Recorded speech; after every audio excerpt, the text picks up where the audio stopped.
Senhor, meu amado, bem-vindo de volta à nossa escola bíblica.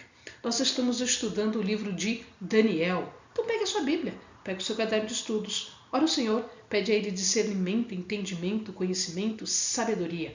Pede a Ele proteção para que nós possamos desvendar dos seus mistérios. Pois muito bem, nós vimos que o livro é dividido em 5 grandes partes. E o vídeo de hoje está destinado a tratarmos do prólogo, ou seja, do primeiro capítulo, da preparação de toda a aventura de Daniel na Babilônia.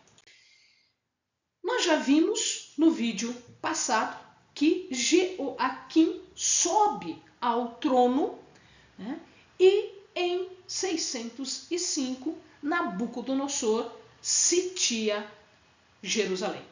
Mas não é aqui que Jerusalém cai. Por que Jeoaquim sobe no trono? Porque quando Faraó Neco vai fazer uma incursão contra a Babilônia, ele é interceptado por Josias em Megido. E aqui ele é morto. E, portanto, como Faraó conquista o rei de Judá, ele coloca quem ele quiser no trono. E ele colocou, portanto, Jeoaquim em 609. Pois muito bem, 3 ou 4 anos depois, como nós vimos, existe uma forma diferente de contar o tempo, acontece uma outra batalha entre o Egito e o Império Babilônico. Esta batalha vai acontecer aqui em Carquemes. Então veja lá, aqui Carquemes ocorre uma batalha. E nesta batalha, Babilônia, que está aqui, Babilônia, ela vai vencer o faraó. Tá? Amados, já dá uma olhadinha aqui, já fica de olho que nós temos uma cidade aqui, Sinear, a cidade de Babel. A gente vai falar dela daqui a pouquinho, tá? E lembrem-se que houve uma guerra anterior em Megido. Essa guerra foi entre Egito e Judá. A guerra que ocorreu entre Babilônia e o Egito foi em Carquemes. Pois muito bem. Se Judá estava nas mãos do faraó egípcio, Jeoaquim foi colocado lá porque Josias, seu pai, foi morto na batalha de Megido. Né? Então ele estava subjugado ao Egito. Quando a Babilônia ganha a guerra em Carquemes do Egito, a Babilônia domina o Egito e tudo o que o Egito antes tinha dominado. Portanto, Judá está agora sob o poder de Babilônia. Então, Nabucodonosor, conquistando o Egito, conquista também Jeoaquim, que ele fica sumiço. É desta época aqui que os primeiros cativos são levados à Babilônia. E quem está entre eles? Daniel e todos os seus amigos, Sadraque, Mesaque e Abdenego. Portanto, estes 4 são levados juntos. Mas não são só as pessoas mais importantes são também os despojos de guerra. Portanto, muitos dos tesouros do templo são levados agora para a Babilônia e lá eles serão colocados no templo dos seus deuses. Isto dizia o quê? Que o Deus da Babilônia dominava o Deus de Judá. Nós sabemos que não é bem assim. O que acontece é que foi Deus quem levantou Babilônia para castigar e punir Judá. Portanto, a ordem vinha de Yahvé e não de um Deus babilônico. Bom, eles foram levados para a terra de Sinear. A gente já viu a terra de Sinear, é lá onde hoje é Babilônia. Essa terra de Sinear é um nome antigo. Era o lugar onde estava construída, onde tinha sido construída a Torre de Babel, lá de Gênesis. E nós vamos ver, eu mostrei ali no mapa anterior, ali é a Torre de Babel, ou seja, o lugar da Torre de Babel. A Torre de Babel, ela identifica um lugar de simbolismo para a oposição a Deus. É um lugar de perversidade. É um lugar onde as pessoas estão rebeldes para com Deus. Bom, ao chegar em Babilônia, Daniel, Sadraque, Mesaque e Abdenego são destinados, são colocados nas mãos de Aspenaz. Quem era Aspenaz? Aspenaz era um chefe dos eunucos. Este homem, ele dominava toda a casa de Faraó, ou seja, o funcionamento da casa de Faraó estava nas mãos de Aspenaz. Ele tinha razoável poder.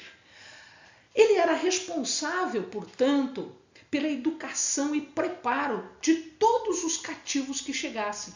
E ele tinha que identificar pessoas com qualidade para que pudessem ser treinados, ensinados e pudessem estar servindo o rei diante de toda a sua majestade. Tá? Eles seriam então não só treinados no fazer, no falar, na linguagem, como também na cultura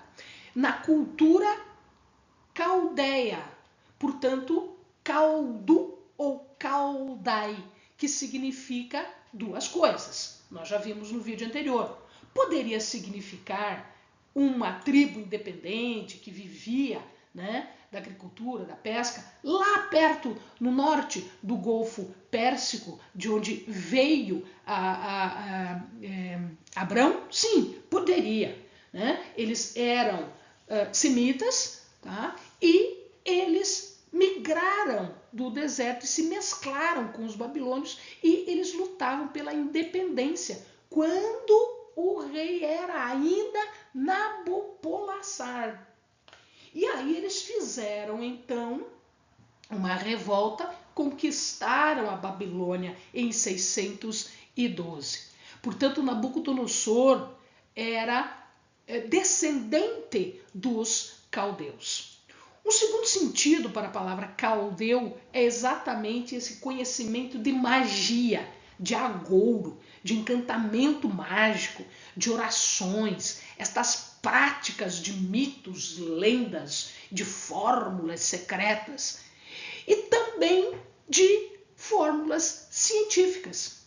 Eles sabiam como fabricar o vidro, naquela época eles já sabiam como fabricar o vidro, eles já tinham conhecimento da matemática, isso era importante para as suas construções, e eles tinham conhecimento da astrologia.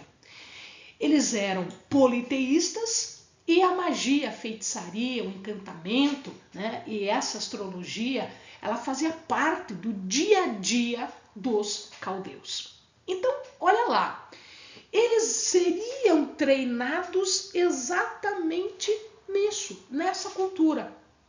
Portanto, eles estariam submetidos a uma coisa que já tinha sido abominada, que já tinha sido afastada lá da terra dos judeus quando eles viviam lá. Isso já tinha sido dito que não deveria ser feito pelas regras do Senhor. Então eles tinham que ter bastante sabedoria, bastante cuidado, exatamente para não cair nas artimanhas desta feitiçaria, desta magia, desta cultura e literatura politeísta. Tá? Os escolhidos, eles tinham que ter características como ser perfeitos fisicamente, ter uma boa aparência, ter grande inteligência e uma capacidade que pudesse ser utilizada pelo rei. Os nomes destas pessoas vão ser mudadas. De outras pessoas provavelmente foram mudadas também, mas não ficou para nós como eles iriam fazer.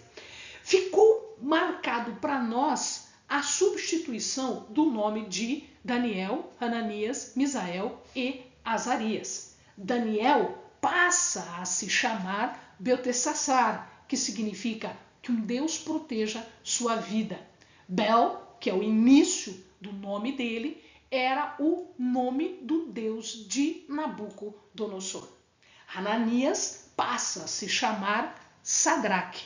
Sadraque quer dizer tenho muito temor de Deus. Misael passa a se chamar Mesaque. Mesaque quer dizer tenho pouca importância. E finalmente, Azarias passa a se chamar Abdenego, que significa servo daquele que brilha. Abdenego, nego vem de Nabu, que era também o nome de um deus.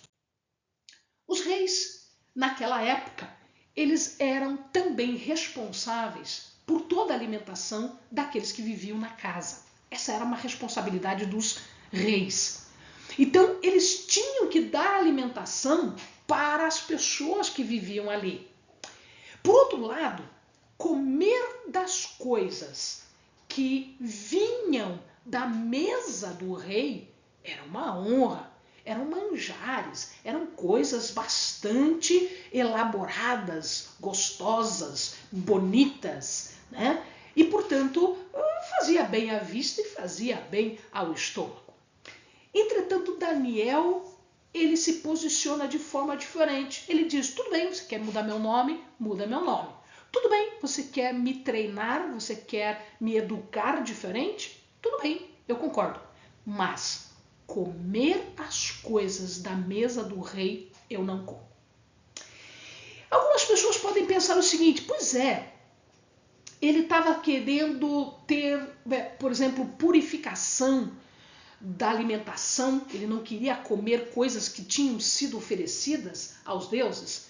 Bom, se fosse isso, ele estaria muito enganado, porque todas as coisas eram oferecidas aos deuses. Então não era uma questão religiosa. Por que então Daniel não quis comer das coisas que vinham da mesa do rei?